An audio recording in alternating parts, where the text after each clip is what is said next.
All right, we are streaming. We are here. It's Wednesday. It's the Wayne Coito show, and we immediately got our boy Steven Tsai with us right now. And Steven Tsai, you know, it's a lot going on recently. I'm trying to make sure that everybody can hear me. So actually, I'm gonna go on my phone and check. But Steven, how you been doing? Alrighty, I'm sorry about your Chiefs. I was really pulling for them too, just because I'm a Jets fan and I've been cheering against Tom Brady for 20 years. He's probably gonna play another 20 years. I'll be cheering against him Yeah, that much longer too.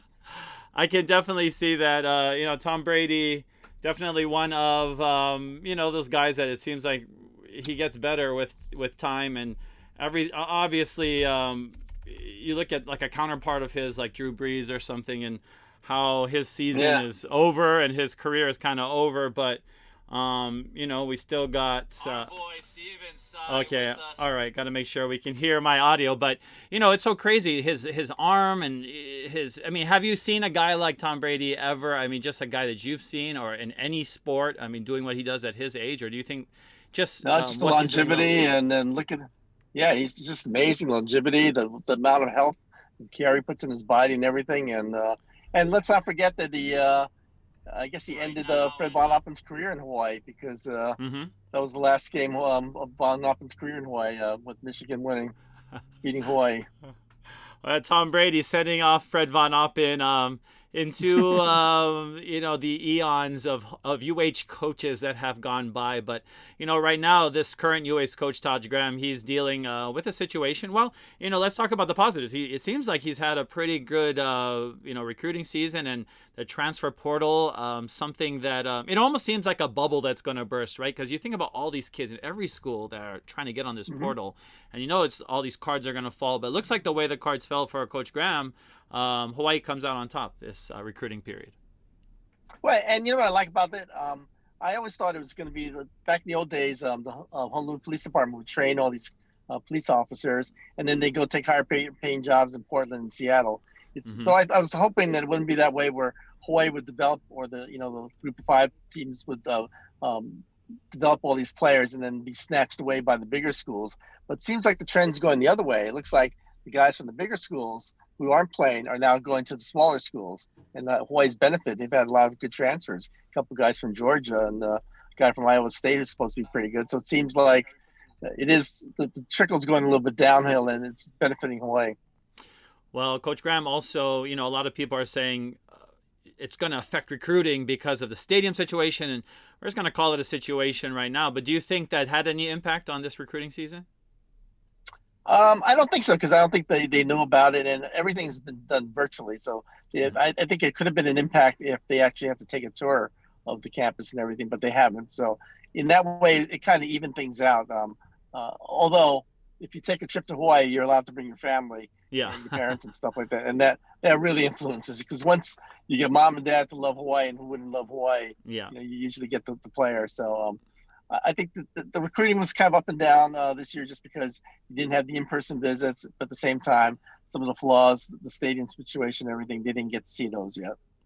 So the stadium situation, if you have the pleasure of following Steven Tsai, you would catch his comment about driving on the median, and that is a apt analogy to the situation with Governor Ige, who seemingly was a huge proponent of the stadium. We see him on the sideline at games. We saw him, really jump into the fun when it came to like the men's volleyball team and their success. So, his comments recently, do you think that's just the tip of the iceberg, and there's more to come, or do you think that's just him stoking the flames a little bit for the legislature to really consider what they really want in their budget this year? Well, I think whatever they do, they need to put money into something. Either you put money into a temporary stadium at UH, or either you try to fix up a low stadium to make it at least playable, but maybe the lower level seats being available, or you got to start planning on the new stadium, Mm-hmm. because something's got to happen. Because and it's not just UH football, even though Yeah. initially a low stadium was built for UH football. I think the big thing is too, you need to get it for all types of entertainment. There is no Guns N' Roses. There's no Mm-hmm. Bruno Mars without a stadium. You need a stadium, and it's the venues aren't big enough, and I think it's one of those things. It's very important for Hawaii. Well, when we're looking at Aloha Stadium as like you said, it's a community event Mm-hmm. hold place. It also is something that can bring in a lot of different types of revenue as well. But it almost seems Well, the like know, well, yeah. So, sorry. One last thing about Aloha Stadium is, I think they're paying for it with bonds, and it's the way I understand ah, bonds. I'm not really clear on it. Is that you can't just take that money and put it. Everyone says, okay, pay the teachers, build new school. You really can't do that. It mm, has to be for a specific purpose, so it can be paid back for a specific purpose. So I think that's part of the problem here. You just can't just move money around um, for other things. So if you're going to use this money, it's got to be used for the stadium in this project. well, so as it stands right now, I mean, what do you see? Where do you see Hawaii playing football next year? Well, I was always hoped that they could just fix up the volumes because we went to the Hula Bowl. It Mm-hmm. looks like it is playable. People tell me in the stands the seats are falling apart, the stairs are falling apart. But I don't know. It just seemed at that game it was playable. Things seem to be working. It just seems like that's the best venue. It's the most comfortable venue. It's the Mm-hmm. most TV media available, ready venue. And I just thought that was the perfect place. But if it can't be, then I guess UH would be the next choice. But it's going to be hard. It's going to be hard to do that for 3 or 4 years because you're talking about back to old bench stadiums, seatings, or Mm-hmm. those metal seats and everything. No backs. Well, you'll have a back. It'll be someone's foot on your back, and it's just I just don't see that being a long time solution. I think it hurt recruiting, and the other thing too is I know you want to get more UH students to games. The Yeah. thing is, you're already getting UH students money. Yeah. They're paying what, 50 to $100 a year, and you're already getting that money. So whether they show up or not, you're not getting additional money, and it's going to take a lot more money to put this program going, especially since if you have to pay for other teams' travel expenses and things like that. Right now, where the school stands, do you think that their proposal to legislature, they brought some legislators on campus? Do you think Governor Ige's comments was in a way to sway some of them from that visit to campus, or do you think there's a political game playing out, or what do you think ultimately is, you know, the solution for, or what Ige or the what our legislative body has? Are they on the same page basically right now? I guess I would have to say. I would think that everybody wants a new stadium. I Okay. think everybody wants a low stadium to work. Mm-hmm. I think Ige is actually, he's been a big supporter of UH football, and he Yeah. was actually the one who's been sort of been lobbying for the new stadium. The problem is, we're in the pandemic. There's no money. Um, businesses are closing. It's just really hard, and I think Ige's main focus right now is trying not to get any of the state workers on furlough, because once you go on furlough for a couple, for a while, Mm-hmm. it's going to be a lasting thing. It's going to impact other people's lives. Then it Yeah. impacts the economy, and then you have to find other ways to get support and things like that. So I think that's probably his main focus right now, is just trying to get the state through this. And unfortunately, it looks like this would be sort of an extra thing, even though it probably wouldn't be. It looks like an expense they probably can't afford now, but it is much Mm. needed. So Yeah. I think his heart is in the right place. I think everybody's heart is in the right place. It's just their wallets aren't in the right place right now. With the proposal of 10,000 seats is what the UH administration has sent out there in terms of on-campus stadium. Do you see that as what do you think about that number? I know we could adjust obviously ticket prices and create different revenue streams via club seating or whatever. But in that case, that they should still be able to replicate their earnings from the stadium, wouldn't they be able to on campus? I think that there's money, then they'll come in, and you always get the TV money and things like that, and you can adjust the prices, things like that. And I guess if there are fewer seats, it creates a greater need. Mm-hmm. The trouble, though, I believe, is that there was a whole season where people couldn't go to games, Mm. and then you're finding out, it was expensive, but it just was more comfortable Yeah. just to watch games from your home. Spectrum Yeah. does an incredible job. I mean, the camera works excellent. Everything's working. You can see things. And there's just great preparation, just great presentation. And Mm-hmm. that's what I'm worried about. Is I'm worried about the guys who have not gone to a year, to a game in a year, and actually felt the atmosphere of, the game. You can see more things and just that whole experience. If you're away from it, I hope people don't get into the habit of then not going to a game. It's going to be harder now. Traffic will be a little bit tighter. It'll be a little more difficult going to UH for a game. I think it's the hope is that people will endure that and then embrace it for something better to come along eventually. But you don't want to lose all those people to TV. Mm-hmm. The money will end up eventually going to UH somehow, whether it's on TV or whether TV ratings grow or whether attendance grows. But you just don't want to lose just people being in the game because it just means more Mm-hmm. to the atmosphere and to teams to have fans there. Well, now that this recruiting period has come and gone as well, and we've gone through a pretty extensive calendar, college football calendar, since the beginning of the pandemic through now, and it's kind of amazing how far we've made it. I know I talked to you earlier in the season and about any potential fallout we could see in the season, but I haven't seen anything major other than a potential that overlap with the incoming freshmen and the seniors that are staying behind. And how do you think, at least at UH, how is that being reconciled with the new recruits and shuffling the amount of scholarships that we have? I think there's a limit that they were going to look at. I know the NCAA has placed no limits, just what you Mm-hmm. can afford. Yeah, But I of think that course. UH will be allowed to go above that limit just to get the players. And it's such a unique situation this year. Unfortunately, you lose a center like Tonga, who's been there for a 4-year Yeah. starter, a guy who's just a self-made guy, who's a defensive end, and he just worked his way in. And we'll miss those kind of people. And I think Rico Bussey will be also missed. But they just brought some nice recruits, and I just thought the best recruit he got was Calvin Turner. Mm-hmm. Just getting a guy like that who could have gone away, could have made money, could have even gone to a bigger school. Yeah, Decides to stay here. that's right. And then you also get Melky Stovall back, and it just seemed like the best recruiting they did was on their own campus, just getting guys to stay. Mm-hmm.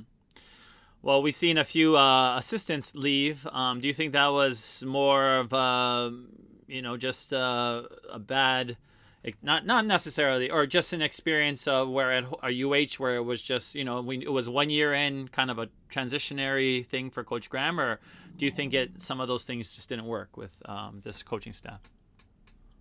I think that some of the guy, for instance, Brendan Marion, I think that was just incredible hire to get him. He was creator of this thing called the go-go offense. Mm-hmm. It was Mm-hmm. successful everywhere. They didn't run it here because they already had a system in place that they wanted to run. They wanted to run more what Graham had run in previous places. And it wasn't quite the match. He did a great job. He got some of his great receivers doing really well this year. But I think he was destined to go on to something bigger. Mm-hmm. And Mm-hmm. I think, going to Syracuse, it's a big school and everything, big program. I thought that's a logical, Mm-hmm. ascension for him. And I thought it's well deserving. I don't think anyone can fault you Yeah. if you go to a promotion like that. And I just thought he did a great job. And but I think he just needs to kind of move on and grow because he was Yeah. at the point where he was ready to grow. Mm-hmm. Mm-hmm. We saw Josh leave as well. He was there with Rollo, and now he's back with Rollo again. Correct? That was an interesting move because Josh is going to as a transfer coach. I mean, Mm-hmm. transfer. Yeah, I guess guy monitors the transfers, Mm-hmm. which I think is kind of a great thing because that's kind of like the next wave of what people are doing now. Exactly. You're going to that's a big part of it. It's almost like how basketball's changed, where Mm-hmm. transfer portal is so important. The other thing that Rolo did, which is kind of unique, is he hired a TikTok coach, and I thought that's different, but that's Rolo, and that's what you have when you have a lot of money. But that's the way to go too. I mean, that's what younger people are looking at, and so yeah. Mm-hmm. Well, it looks like a guy that won a national championship came from Coach Graham's tree, Gus Malzahn. He is now at a school that I would consider one of UH's rivals, and we don't even play them, and that's Central Florida. But that situation, just that whole situation, and they're not even just embracing Hawaii themes and culture, but being aggressive in their marketing towards local athletes. I mean, what do you make of UCF and their all their little initiatives that they've had recently? I'm really surprised that it just kept going and going because I thought, okay, after you lose a coach, you wouldn't keep going, and you lose a great quarterback, and wouldn't keep Mm-hmm. going, and you kept going. You found a better quarterback, and then you find another great coach, and then another Mm-hmm. great coach. It just keeps going, and I think the offense will be a little bit different. But I mean, they've had so much success, but you got a great campus. You toured it apparently, Yeah. and you love the campus, and it's great weather, and it's just things are happening. There's so much talent in Florida too. Yeah. That's another thing that Mm-hmm. you know, yeah, a lot of speed and a lot of just great talent. Do you think that'll be something that Coach Graham it rubs him the wrong way, maybe to see some of these schools, especially mid-major schools, or is he kind of focused on his strategy and recruiting as well? Well, I thought he did a really good job. I know he wants to expand a little bit more in recruiting Hawaii players, and just haven't been able to, with Mm-hmm. the COVID and everything, just the scouting and just making connections. It's taking a little bit longer, but he's done a great job of identifying good Hawaii players. But Mm-hmm. he's also done a tremendous job of getting really good talent in the Texas, Louisiana areas. And again, there's a lot of great football in Texas, of course, we all know, and Louisiana too has got great speed and talent over there. So I think the overall speed is of the program and what he's trying to bring is it'll be kind of interesting to see what happens in the next few years, because it looks like he's trying to go to a faster offense. And I thought it just meant the pace of the offense, but Mm-hmm. it looks like he's trying to go a faster offense with faster players. So that should be pretty exciting to see. Well, Calvin is definitely one of those guys that has that speed to go to the next level. He has that cutting ability. He can do a lot. He's a great athlete. I also wanted to talk. I know you have some New York ties as well, correct? Yeah, I was born there So born in New for a long York, time. one of the Yeah. biggest events in New York, the U.S. Open, and I thought about watching the Serena and Naomi episode, and it's happening right now actually. Uh-huh. Um, you know, um, and that Serena, just what happened at the U.S. Open. I was there in 2017, the year before that, and I saw Naomi actually Wow. playing an earlier round. I got to meet Venus too, who's my favorite player, and I saw Serena play in the Australian Open Hmm. 4 years ago. Serena versus Venus, and I think that's just it's one of the great stories of sports. But Serena and her legacy, and in terms of just all of the just the crazy things that happen. Like you saw macro. I mean, you know the macro Jimmy Connors stuff better than I do. But do you think there is history is treating Serena any differently, or do you think once we're done with all of this, we'll just look back and be like, wow, what an amazing career, and for someone who had to deal with so much setback, and even at the U.S. Open, her own tournament, our tournament, she deals with stuff with the refs and everything. But just on the day where Naomi and Serena play right now, what are your thoughts on that situation? I just think it's just tremendous that I think rivalries are great in sports, but and I think she's been acknowledged as being Serena's been acknowledged as being the greatest tennis player. But in her time, she hasn't been appreciated as much as she probably deserves to be treated. I mean, Mm-hmm. she's Michael Jordan of Mm-hmm. tennis, and I think history then will look back more fondly than currently, because I think I don't know what it is about sometimes our culture where sometimes maybe it's like how I am with Tom Brady. We just Yeah. don't appreciate or feel for people that are really successful and great. And I think eventually, one time you look back at everything, you'll say, "Wow, she was great. We knew she was great then, but Mm-hmm. we didn't know how great she was." And I Mm-hmm. think over time, we'll really appreciate her accomplishments and this rivalry. And it's great to have a rivalry. And it's also great to see one person's a little bit near the end of the career and another is kind of ascending. And Mm-hmm. you kind of like to see the sort of the passing of the baton there too. Well, we had the goat versus the baby goat. We'll probably see that a few more times. We have Serena versus Naomi Osaka right now, but definitely one of the goats of local sports. Always got the best scoops, and mahalo again for joining me on this show, Stephen Tsai. And I appreciate you so much, and I love all you do. I love what you do professionally here and what you do as a fan, and just so you're a great person. And one day I want to say I knew you when you're accepting that Oscar. Oh, mahalo! I appreciate that, and Take care. I definitely am grateful for all you do for myself, and all the things that I that got me excited to doing what I do came from your Well, you hand do and well. everything you do. So You do very mahalo, well. Stephen. Take care, and we'll see you Take next care. time. Thank Mahalo. you for having me on. Thank you. Bye. Stephen Tsai of the Honolulu Okay. Star-Advertiser. When we talk about what this rivalry in terms of I say the rivalry But we're talking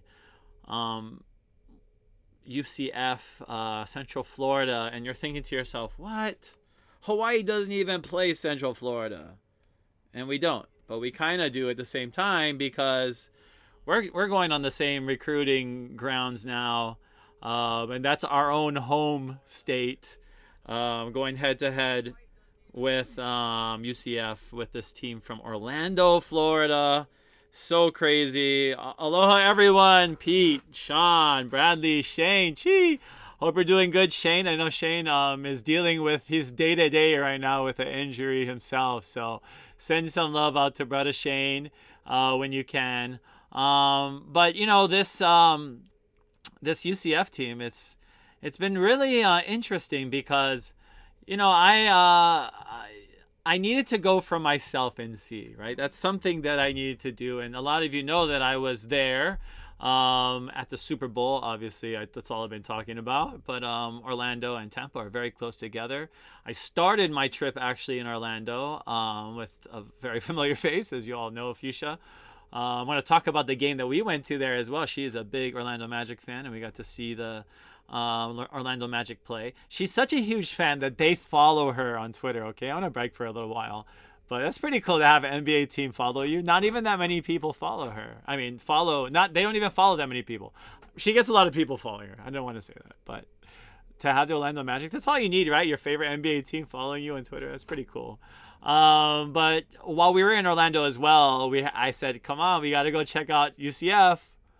We might have also talked about bringing some toilet paper as well, but, we held back because even though some of our best recruits are now in the black and gold night uniform of Orlando, we can still be respectful. And we were. And when I was at UCF, actually, when we got there, it's not necessarily right in Orlando. So when you fly to Orlando airport, the airport's like 8 miles south of like downtown, I guess. And downtown is, I would consider like where Amway Center is, where where the Magic play. So if you stay around there, which we did, the UCF campus is about 20 minutes east of there, kind of like, due east, northeast-ish.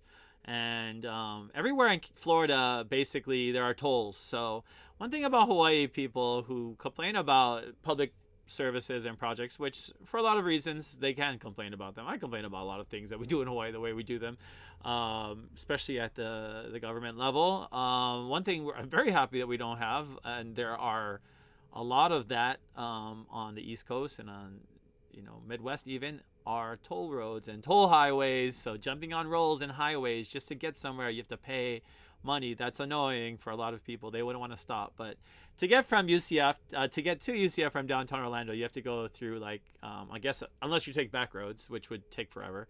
The freeway requires you to pay a toll. So that's not a big deal. It probably costs I don't know, $3.50 to get from there and back. But that's annoying, right? To have to pay tolls. I'm not about that. But Brad has a comment as well. He says, if York, we're talking about the coach at Mililani High School, got the job at UH, the Mililani pipeline would have traversed differently. I agree. That would be true. And, even though, Coach York was a great coach, maybe we can see him on the sideline one day. Mililani is just one of those schools that always had great talent. Always. I grew up in Mililani. I didn't go to Mililani High School. My dad was a coach there, as a lot of you know, basketball coach, the head men's varsity coach, and I spent a lot of time on the campus, football field, basketball courts, and there has always been a tremendous amount of talent at Mililani High School, always. And it's about that connection is really important, just like Kahuku, St. Louis, Punahou. Definitely important to have those kids, and Mililani definitely putting out not only kids that are great athletes, but athletes who are good in front of the camera, who know how to recruit. And that's what happens when you get guys like McKenzie, Milton, and Dylan Gabriel, Mililani High School quarterbacks who followed each other back to back at Mililani High School, at the brown and gold, and then the black and gold at UCF. And that's major. Obviously, getting the quarterback. Okay, you're talking, that's a huge thing because the quarterback is, and we've seen that. You look at social media, Mackenzie and Dylan, they are the rock stars of UCF. They are the rock stars of that campus. And, that's something to think about. Obviously, whenever we saw rock star status quarterbacks at Hawaii, but it's probably not been since Colt Brennan. And, Timmy to a certain extent. Timmy is definitely Timmy Chang, one of the most memorable names ever at the University of Hawaii. And something that will always remembered. Across the country, people remember Timmy Chang. And so we know what it's like to have a high-profile quarterback and what kind of attention they can garner. And Cole Brennan was obviously one of those guys that could be the face of a program, and willingly, not only with his play on the field, but a guy who embraced our culture in different ways that attracted people that might not even like football. I mean, you had Cole Brennan, putting the islands on his head, or learning Samoan, or spending time on the North Shore, and we saw him as our quarterback, Hawaii's quarterback, and that made people so proud to be UH fans, and that brought so many more people to the stadium. That is basically what it's like to be the quarterback at Central Florida, especially if you're Mackenzie Milton, who led UCF to its national championship. So, in my opinion, UCF deserved that year, 2017, to be in the national championship conversation. They obviously did not get that chance, but slaughtered Auburn in their bowl game and proved that they should have had that opportunity. But this is saying something else about that school, too. They're willing to put that out there. We are the national champions. Not only are we going to make a banner, as you can see on this photo that I have next to me, but they have it in the stadium as well. So I got to find that video. But, that's the kind of spunk, I guess, we're dealing with when we talk about UCF. Like, these guys are not trying to mess around. They're trying to make a name for themselves. And that already, tells you, just how exciting it can be, to be on that campus when you have guys that are just like, or administration that's willing to call themselves national champions and put themselves in situations where they have to go on the defensive and defend who they are and defend their name on national TV or whatever. And all of that, all it did was bring even more attention. So if you look at this, conference champions, UCF, and then they call themselves national champions. So if you look, that is the UCF press box right here. I got to walk around, and I'll talk about that actually as well. I got to walk around the UCF campus, or actually it's fine. Anybody can walk around the UCF campus, but I was, with Fuchsia, and we got there. We were just like, okay, well, I'm going to park right here. First of all, I knew what the magic word is already. And being from Mililani, my hometown, I knew that Mililani was definitely the magic word because, those people are not just, and by those people, I mean the Black Knight, Ohana, their fans, their administration, their student body. They are all up on what Mililani is and where that is because of their quarterbacks. So Fuchsia and I did a little walk around. I jumped on the little horsey thing. So if you see like on TV, they might show I don't know, kind of a statue in the front. See, the campus is right on or the stadium is right there on campus. So very similar to what in Hawaii we're thinking about doing right now, is having an on-stadium campus. And, that's what we have right now. So you see UCF, this huge thing. There's me sitting right in front. I don't know if you can jump on there. There's my slippers. I'm wearing slippers, of course. But as you see, like, this is the stadium. So if you see that picture, this is the opposite side from where that photo you see up there in terms of where everything is located. Sorry that doesn't make sense. This is my on-air kind editing kind things. But this stadium is, the footprint is not, it doesn't seem very large, but it actually fits like 50,000 people in there. So, I mean, that's more than, that's more than, or that's definitely more than the 35,000 that we're looking at in terms of the new Aloha Stadium. And it's much more than the 10,000 that we're looking at to play in on an on-campus stadium. So that's another thing I think that, goes into the decision of a kid coming from Hawaii. So if you're coming from Hawaii, and a lot of kids from Hawaii want to leave the island, that's just the way it is. I went to college in New York. I'm not an East Coast boy at all. I wanted to experience the East Coast. I did it. I did my time. I graduated. I loved being out there in the Northeast and experiencing all the seasons, experiencing even more diversity in my life and new life lessons. But for me, definitely going to liberal arts college, going far away from home was just something that as a kid I wanted. So when kids want to leave, okay, they're going to want to leave. It's hard to keep kids at UH if they want to go somewhere else.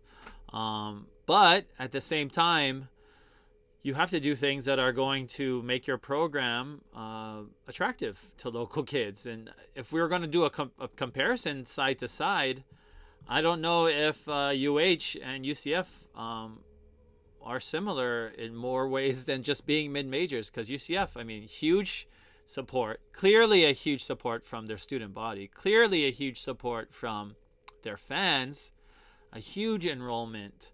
They're dealing with different factors. They're not, apparently they have a lot of commuters too. And they're the team of Orlando. I mean, you see UCF stuff all over the city. I mean, that's their college team, UCF. So, you get the support of a pretty large city like that, but they're trending in a different direction. Let's be honest. They're trending in a way that Hawaii isn't trending. Sean says, password, the mill. Yep. So as I'm chilling on these horsies outside, eating my bao. Actually, they had a really good bao store in Orlando. That had, even right next door was this really great Taiwanese boba place, which we went to, of course, because I love boba. And it was really good. So all these places, Orlando really stepping up, getting more diverse. Local kids, we need our local kind foods as well, and get all kind of Asian stores up there. Vietnamese, Cambodian, Taiwanese, Chinese, all kind over there in Orlando. And I mean, that's nice. That's a huge thing too, to just have access to stuff like food and stuff that would make you think of home. It's a very diverse place. There are a lot of diverse faces in Orlando as well, and even more so now. And that plays into a lot of Hawaii. Even a place 5,000 miles away, it can feel like home in many ways. Obviously, the clear one is the weather. Orlando is at that place, south, freaking nice pocket of area where you have ocean on both sides. You got a Pacific Ocean, you got Atlantic Ocean on one side, you got the Gulf on the other side. You can go in between both. Orlando is basically in the center of the state. So you can go either way to either coastline. I went west to Tampa from Orlando, but you can easily go east to like Cape Canaveral or, the ocean side. So there's a lot to see there. Another thing is Hawaiian Airlines is now flying directly to Orlando. I mean, now we're making it convenient for these kids. They don't even have to change planes. They can just jump on one plane. And these are things that you think are, whatever. Some people might think that they don't have a major effect, but they do. They have a massive effect on decision making, especially for parents who are thinking about like, well, do I really want to, send my kid to a place that is so far away? But then when you're thinking, I can actually see them, just in one straight shot, or I could jump on a plane to Orlando. I mean, those are all things that moms and dads are thinking, especially if they got Hawaiian points. Sorry, I'm gonna have to show you my bao real quick too. This bao was so good. So that's the bao. It's breaded, and then this one I had. This was just katsu curry. If you know me, I love katsu curry, like so much. This is a katsu curry bao.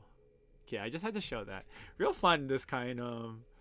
I'm like literally sending photos from my phone, airdropping them to my machine, and just displaying them for you. But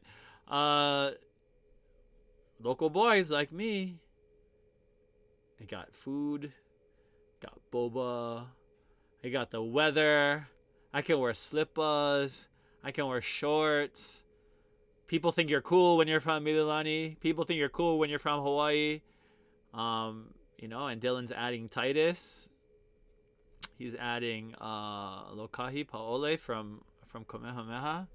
So we've added more kids. So now when you have guys like Mackenzie and Dylan blazing the trail, then you got backup coming. That was not good elements, I think, for Hawaii. And it's scary because they're going for a lot of the same players at UCF that they're not stealing players technically away, I don't think, from Hawaii that might be going to Stanford or to USC or something, or SEC school. They're stealing a lot of kids that are probably in that place where they're thinking about Hawaii as well. So to me, I think it's really important to keep that local pipeline, and I think especially this level of athlete, and this is all grade level. I mean, we have, and I don't buy into the 2, 3, 4, 5 star. Like, obviously those stars will are consistent with maybe the likelihood of these players being good in college, but they don't take into effect how much development is made by athletes in college. And that's where schools like Hawaii and UCF are looking for those kids, right, that just have the raw size maybe, but maybe lack the direction or lack the savvy or lack the awareness in a game, and they need more reps.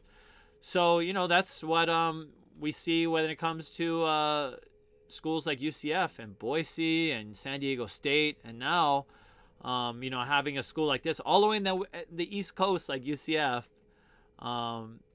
picking on some of our best talent. It's hard for me to have to stomach, but at the same time, I know that it's a part of the recruiting game. It's a part of, like we said, the way that the recruiting is changing, where people are coming from all over.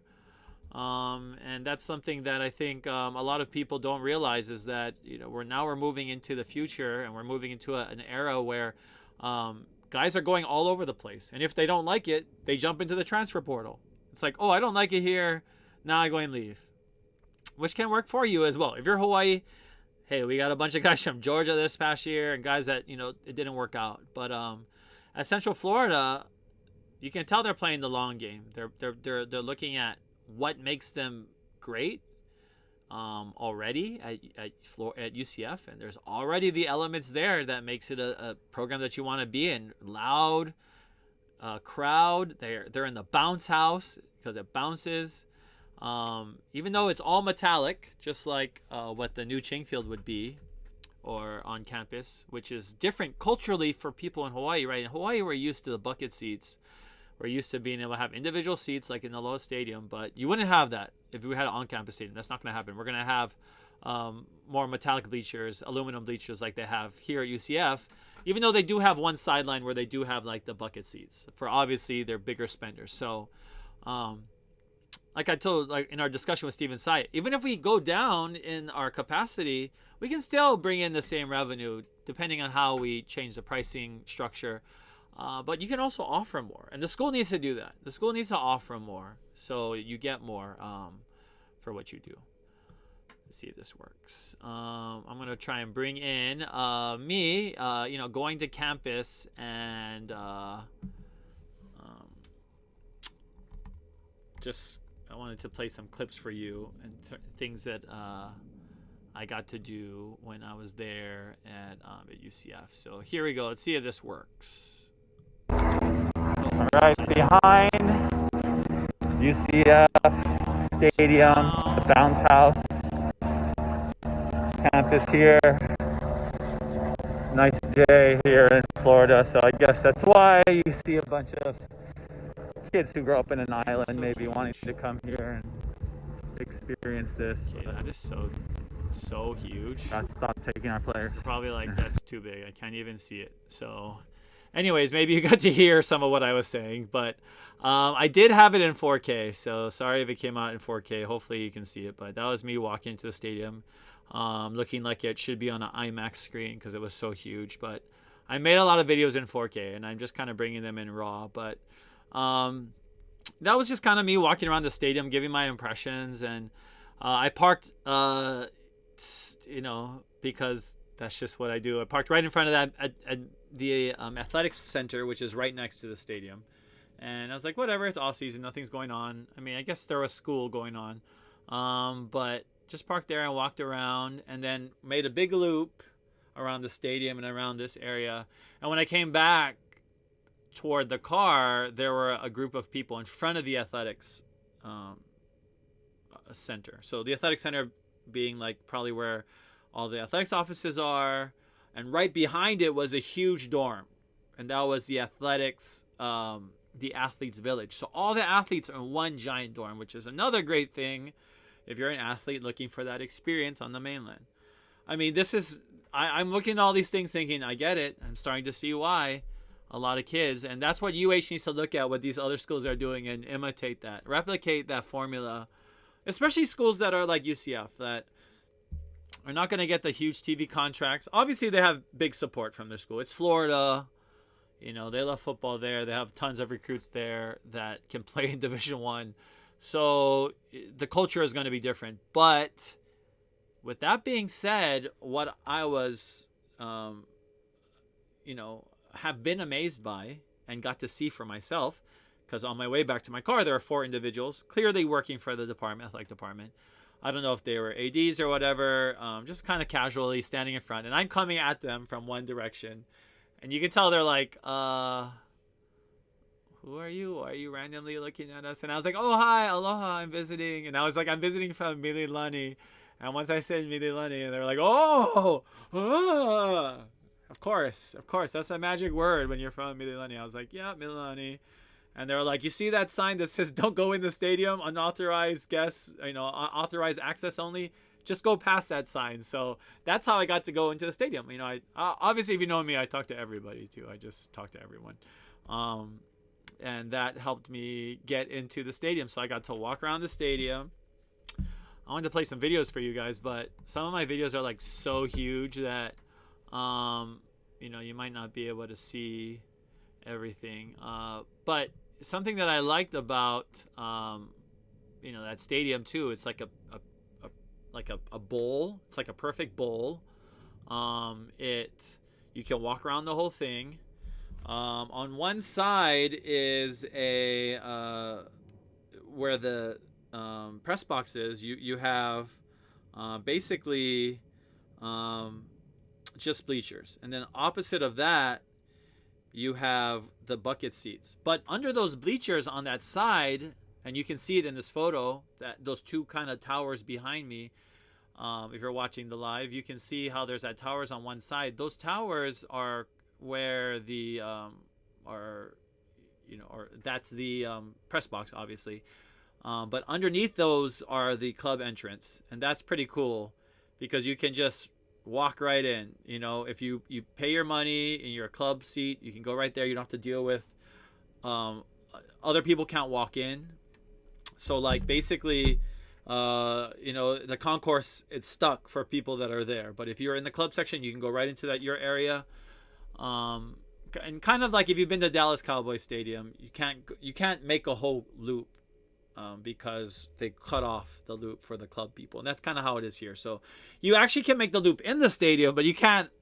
And I'm assuming on game days they probably aren't going to let people walk around the stadium like that. But nonetheless, it's a really easy stadium to get around, and they have special areas for things. One thing that was really cool was the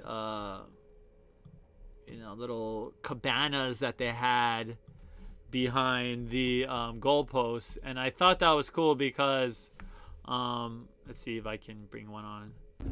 So of course it's. You can imagine 48,000 screaming Sorry, people in black. So you can kind of see if you don't have to turn your head down. Kind of a nice little area. But you see right there. I paused the video. You can see those like cabanas. So like think like Vegas. So if you're watching this now, you see the photo. But if you're listening on the podcast at the Hawaii Sports Fans channel, mahalo. There are like cabanas, like Vegas, like you're going to Tao nightclub or something, and you're sitting at the cabana. So they have those looking things, but they're right in the end zone. I mean, how cool is that? And there are little monitors in there. There are little things that people can, call on their whatever person to come and bring them food, and that's the kind of thing that for an on-campus stadium at UH, that would be the ticket right there. Little areas like that. For me, I'm all about standing room areas, charging people and getting them in, getting that money from them and letting them in and letting them figure it out for themselves, because there's lots of room and they can spread out. Especially at Ching Field, you're probably going to have some standing areas, but this is one of those places that you can make some good revenue there, and I think that's another one of those things that a lot of programs have done to take themselves, their product, to the next level, because you cannot just rely on the traditional ways of getting revenue, especially if TV, we talk about this TV contract, and of course, as much as I hate pay-per-view, and most people should hate pay-per-view, it's not a good thing for us at all, because we should be able to get money and not have people have to pay pay-per-view to be able to watch our program's games, because that is adversely affecting our program, diminishing our fan base, and those are not, that's just one way, TV revenue. Okay, so when you're at school that's in a very beachy looking place, great weather, you can be even more creative. And one thing I love about UCF is they're building a lazy river and a club area for those people going into the game to hang out at, like a pool and a lazy river. It's crazy. It's going to be right outside. So they had the sign for it. Let me pull that up for you. But how intense is that? I mean, like a lazy river. I mean, that's like the kind of things that people think of when they're like, on something usually. But it's a great idea. I mean, and that's the thing, is like creativity is at a priority. You have to be when you're at this level. It's like being a minor league baseball team. It's like, that you're dealing with constraints that are unlike, your predecessor, your major league counterparts. Just like at a mid major, we know that we're not going to be able to do the same old that people can do at their own stadium, at at SEC or something, but we do that anyways. We find ways to make it work, but we got to find other ways to make it work. We got to find other ways to bring in money, and that's just one of them, is making areas like that. And it seems like we're not. And there's another area, the stadium club area.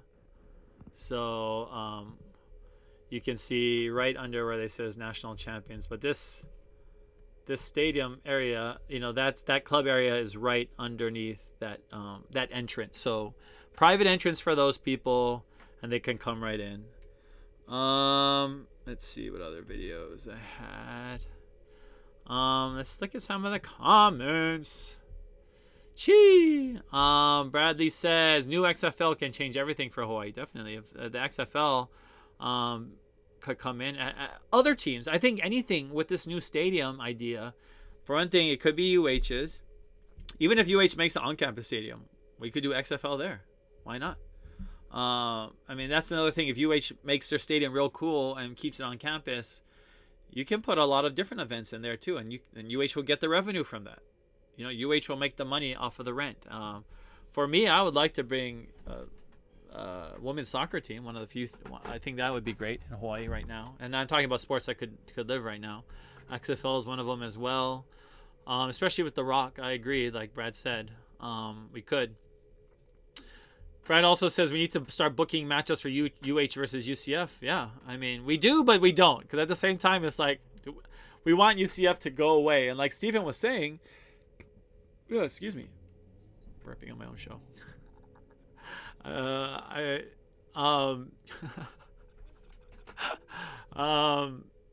like Steven was saying, UCF, we thought, okay, this was just an experiment, right? It's just like they got Mackenzie Milton, okay. Oh, and then they got Dylan. Okay, well, he knows Dylan Gabriel. They're from Milani. Okay, this is definitely over.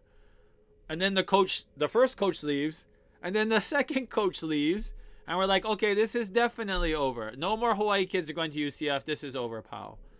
No, kids still signed there. No coach. No more coach. Still had kids signing at UCF. That's not a good thing. And what might not also be a good thing is they brought in Gus Malzahn, former national champion or national championship winning head coach, under the tree of none other than Coach Todd Graham as well. So a disciple or someone that coached under Coach Todd Graham, who went on to coach at Auburn, won a national championship. He is now the coach at UCF. So maybe those kids knew something going down there, right? That they might have a new major coach, I guess, come in. So I think that is UCF made a good hire.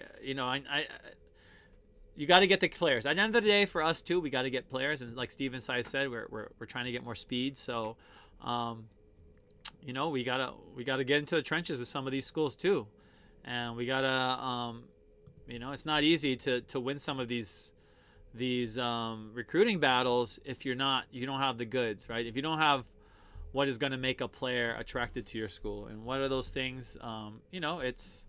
It's facilities, yes, but it's a lot of things. It really is a lot of things, and I think a lot of it is the enthusiasm of the campus. And people want to play where they're appreciated. People want to play where they feel like there's pride around the team and everybody's into it. And in the over 3 decades that I've been watching UH football, I don't know how often we've had that same feeling of pride. And obviously winning does help, but we've been winning recently, with Coach Rollo. And this past year was a great year again. And this year people were talking about how they barely could watch the games because it was on pay-per-view. And we had already had a truncated season. And like Steven Tsai said as well, people get into that habit. Oh, I know I'm not going games, or I'm not watching it on TV. It just kind of goes away. And you can casually let something like UH football slip from your mind, and then it's gone. And then people are on to new things. And for me, I had my own issue with this program. And I thought that a lot of I thought I should have been covering the games at home, and I wasn't given access. But that changed the way that I, as a fan, as Wayne Coito, the fan, and not just Hawaii sports fans, how I interact with the program. How does it feel when all that I do for this program, and I'm putting it out there, I mean, if it sounds like arrogant, you see what I'm doing right here with this program. No one's paying me to do this. No one's giving me any money. I don't even have any sponsors yet. If you want to sponsor the show, talk to me. Yet I have put out content for this team since the beginning of this pandemic. At a place like UCF, I guarantee I would have a lot more exposure. Absolutely. Because they see those kind of things. They know how beneficial and valuable those types of services are to a program, especially to the growth of a Division I program who is at a mid-major level and who could use all the help they could. And I think that's the service I provide here for the University of Hawaii as well. When nobody asked me to do it, okay, no one asked me anyways. I want to do it because I love this team. I love this program. But I also understand how valuable it is and how, how much of a privilege it is to have a Division I football team. There's only 132 of them Division I FBS teams in the country, and Hawaii has one of them. That should be enough for people who love football. In Hawaii, I have so many people talk about they love football. Bro, if you love football, you should be supporting UH. It's just period. I love football. I love going to everything. I clearly love the NFL. I've given most of my money in my life, my adult life, to the NFL. But that's just me, right? That's my passion. So I'm going to go and do these things. But in Hawaii, if we're saying, come on, let's support a Division I program. Let's keep it sustainable into the future as well, and we're having problems. That doesn't seem logical to me, especially in a place where so many people claim to love football. Because if you love football, you should love this team as well, especially if you're from Hawaii, especially if you pay taxes. So that money's going to the team. Shane says, that's how vala'au. You know I was vala'oing. You know what I mean? Mean. Shane said, Madeline watching this? I don't know. I invite him. I hope he's watching. I think this is great, just field research. Like I said, even on my own, going to this stadium, talking to people, getting ideas. I'm doing this on my own. I don't work for the school. I work for myself. I do things that I want to do, but there's a lot of value in what I deliver and what Hawaii sports fans deliver, and I think the school could benefit from it as well. But they'll come around eventually. We'll see. Brad says UH should get streaming service deal instead of TV, $5 a month, and you can have the Wayne Coito show. Yeah, the streaming deal I think would be really smart. I know that like Apple was even looking at streaming, because I mean at the end of the day, if we're gonna talk about TV rights, right? You have the product, and this is your product as that. It's an asset that you have rights to your product to watching. So that's value, right? So how much do you value this? And for me as Division I AD, right, I value it heavily, especially my football TV rights. It's like I want to cash in on that. So for some reason we're doing our own thing outside of the Mountain West, so we get those few games. So we get a sliver, a 25%-ish about what the rest of the conference is. And for the rest of our games, plus, because we don't have all the sports, right? So our Olympic sports are in the Big West. So we have to negotiate separately anyways, because those TV deals also include the volleyball games and whatever. But for some reason, Spectrum said, yeah, and we're going to have your fans pay $70 every time they want to watch your game. Ole. That's just not a bad deal. That's not happening at other schools. You know why? Because my parents are watching UCF games just as much as they watch UH, and they have to pay for the UH games. The UCF games are on freaking national TV, most of them. So you have people in Hawaii. Another reason, you have people in Hawaii who are becoming pseudo fans of UCF, especially people from Mililani, like my parents, because they're athletes who come from the program, the Trojan program that you want to follow. So they're even beating us there to deliver their product in our state, in our own home. So when we have people that are watching more UCF games than UH games, that's a problem. So nonetheless, we are stuck in this pay-per-view contract for another couple years. But the next one, people got to be more vocal. I mean, there cannot be pay-per-view. That just cannot happen. Period. At the end of the day, period, zero cannot happen. Because that excess TV, that residual income, that revenue that Spectrum is pulling in, I don't see UH getting a cut of that. They're already giving them a set amount. So they're saying, here's your money, UH. And they figured it out to be about the same as the other Mountain West teams are getting from their one deal. So UH and their two deals together are about the same as the other Mountain West teams. So that's how they're justifying it. But those other Mountain West teams aren't having their fans pay $70 a game to watch a game. That's not happening. Here's another idea, Fox Sports. So like Brad said, streaming service, got it? Yeah. Pay Hulu. Make people get Hulu. A lot of people already have Hulu. Amazon Prime. Whatever. Fox Sports West, right? We used to watch a lot of those games. A lot of fans that we have, those Nebraska fans that we have, a lot of the guys, Cave, they watched on Fox Sports West. They watched on these regional networks because those guys negotiated with our school and were able to pay, our pay for the fees and then broadcast the games on those channels. And hey, if you want to get that sports package, you might pay $5 more a month for the package. Not $70 per game. Not $70 per game. That's another thing that's hurting the program. Brandon says the Bud Light bullpen at the Les, they should have a Heineken or Corona corner at Chain Complex by the sand courts. Yeah, I think that's a good idea. So the sand courts, I really like that idea of the kind of like the beach area, especially the way it's right next to the court. I would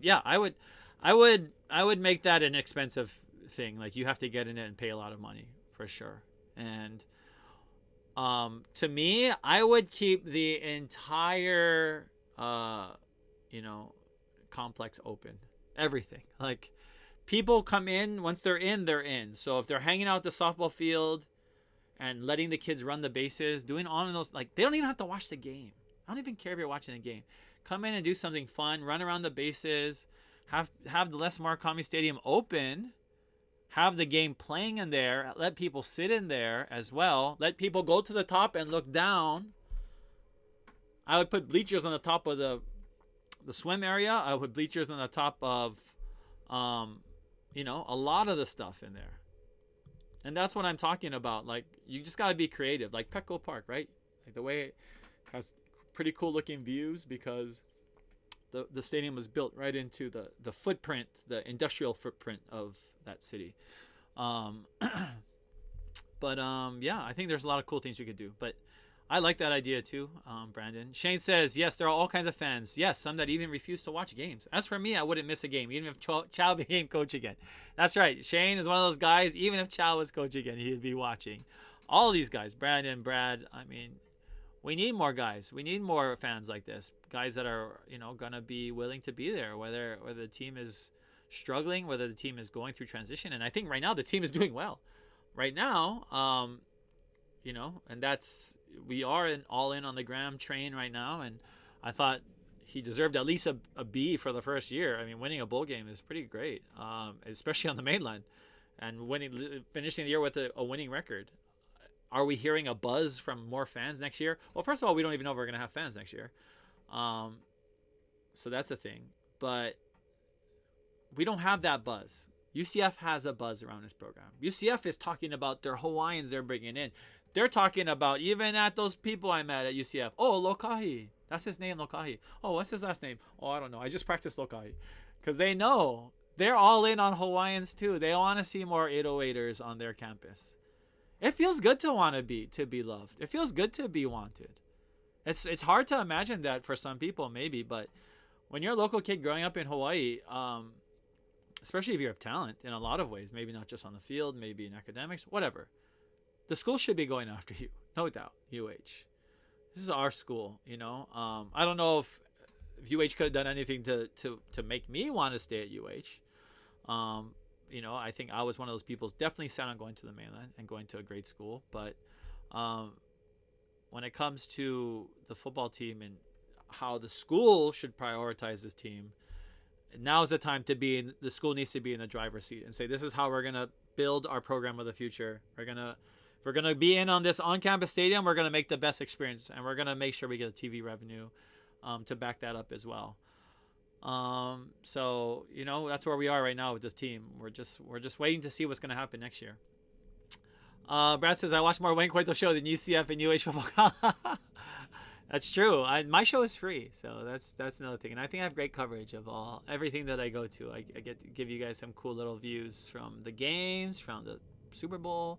I mean, I was criticized for that at the Fresno game when I covered it by UH actually for the way that I covered some things, and it's just crazy. I mean, yeah. Anyway, I'm not going to go further into that, but I think access to the product is really important. So if you have something like football and the rights to the TV streaming and you're monetizing it, it should still be accessible. It obviously. $70 is cost prohibitive, especially during a pandemic when people are not coming together. And nonetheless, that shouldn't even be the thought process. Oh, people are going to order it in households, or they're going to order it in a garage full of their friends, so therefore we can make it $70. Like, I don't even agree with that. I mean, like, yeah, if you're going to make like $5 per game, $10 per game, and like individual, like one pass per whatever device, okay, maybe, but yeah, $70 pay-per-view is just it's not a sustainable way of making money too. And also, finally, the travel subsidies, which we bring up a lot. Shane brought those up. Yeah, those travel subsidies are, at the end of the day, just sucking more and more of any kind of, profit or revenue or any of that black that we are seeing in our numbers, which I don't think UH have seen in decades, but it's just red, red, red. It just makes things redder. And where UH is right now is in a precarious place, I think. We don't know where we're playing at next year for sure. Could still be Aloha Stadium. Could be on campus.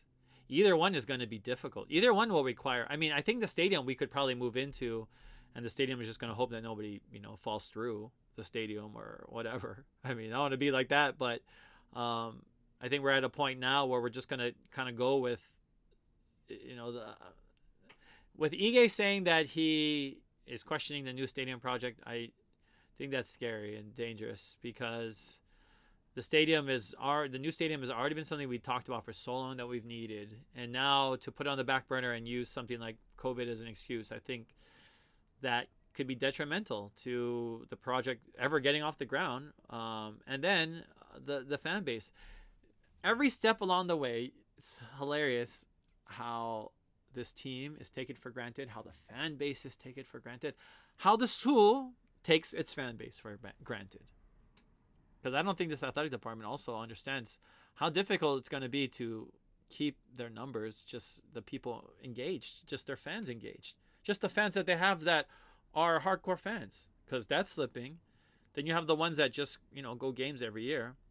If you want my advice right now for Coach Graham, I'd say get on the phone and talk to everybody that make a few calls a day, Coach Graham, to season ticket holders of past that have gone and get them to commit to putting money down. That's going to be the future. For me, it's going to be all in season tickets. It's going to be all in revenue coming in bigger chunks, not just like game by game. Like, especially with this 10,000 seater, they got to get on board with season tickets. Make sure it's all filled up. Make sure, whatever data, game to game day activities, club areas, those are pulling in even more revenue, club areas. And you got to gouge at some time, obviously, especially those bigger companies that are paying for it anyways, where it's not even fans. It's just like corporations. Gouge those people. I almost said something else. But this is another fun show. I kind of went into a few more things. I'm going to make a video. I don't know if I'm going to post it on the Hawaii Sports Fans or on my own personal YouTube, but I'll definitely share that. Kind of my trip, just a short video, just my walk around the stadium, what struck me, and I kind of already talked about the things that struck me about that place, but there are really so many factors that are going into the reason why so many kids are leaving Hawaii to go to Central Florida. As we've talked about this phenomenon, which is not really a phenomenon, it's just a thing that happens. Kids from Hawaii want to go to the mainland, right? A lot of us do that. But UCF begs the question, why? But having gone to UCF, having already seen the product on television, having seen how engaging they are, how aggressive they are with having 808 Hawaii representation on their roster, I'm starting to get it. Definitely starting to get it and to see. But this is a great show tonight. If you all can please, on podcast sites as well, share some of those. I know a lot of you. Mahalo. I think Brad told me he makes sure he gets some views on different platforms. So mahalo to Brad for doing that, and for all of you for encouraging this discussion amongst your friends and families, because UH football, it's really going to be up to the fans. It's going to be up to the ones that are not, the ones that are having to pick up the slack, and that's really the fan base. That's really going to be the direction that this program goes, and wherever the fans take it. And I think people I see in the comments, myself, Hawaii sports fans, are definitely going to be a part of that. Check us out on the web, like we said, hisportsfans.com. We're going to have, I'm going to get some Super Bowl. I'm going to get a little Super Bowl group together. If you're serious about going to the Super Bowl, please let me know. Because next year in LA, we're going to make it the best Super Bowl ever. Going to be my 7th Super Bowl, number 7. And I'm super excited because I love the Super Bowl. I love being there. I love chasing my dreams, because I used to always get racked with those dreams of wanting to be in a stadium and being on the outside. I had a dream before the Super Bowl of going to New Zealand and flying there. I was like, why am I flying to New Zealand? As much as I love this place, I'm so far and I need to get back to the game. So those nightmares of missing the game. So to be there is amazing, and I want to take a bunch of people next year. And I know a lot of you are going to be there. Also on Twitter, I posted, and on Instagram, would you take the COVID vaccine, or would you be willing to share your share that you got vaccinated to get into a game? Because that's where I see personally, and I didn't really get to talk about that too much, but that's where I see sports going, especially at the Super Bowl, having those 7,500 vaccinated healthcare workers were kind of stuck in between us non-vaccinated people who were 6 feet apart wearing masks. They were also wearing masks, but they're definitely much closer, and that was because of the vaccination. So I think if we see that pattern play out next year, it'll definitely mean that more people will have to be vaccinated. All right. Oh, WrestleMania. Yes, we'll definitely have to do a WrestleMania group. And the merch. The merch is coming soon. I'm working on that. Maybe do some collabs. So, but thanks a lot again, guys. Thank you for following the show, and see you guys later. All right. Chee.